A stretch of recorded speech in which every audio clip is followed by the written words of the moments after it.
فنعم المولى ونعم النصير صدق الله العظيم আমরা একটি কোরআন তিলাওয়াতে আমাদের একটি প্রোগ্রাম শুরু হচ্ছে।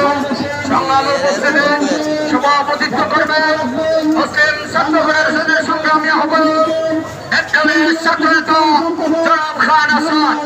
প্রধান অতিথি হিসেবে উপস্থিত রয়েছেন বাংলাদেশ মুসলিম লীগের সংগ্রামী মহাসচিব একদলের জননেতা সাবেক সংসদ সদস্য জননেতা কাজী আবুল খায়ের। উপস্থিত রয়েছেন বাংলাদেশ মুসলিম লীগের সংগ্রামী সংগঠন সম্পাদক জনাব মাহবুবুর রহমান সাহেব। উপস্থিত রয়েছেন বাংলাদেশ মুসলিম লীগের বিভিন্ন পর্যায়ের নেতৃবৃন্দ, মুসলিম ছাত্র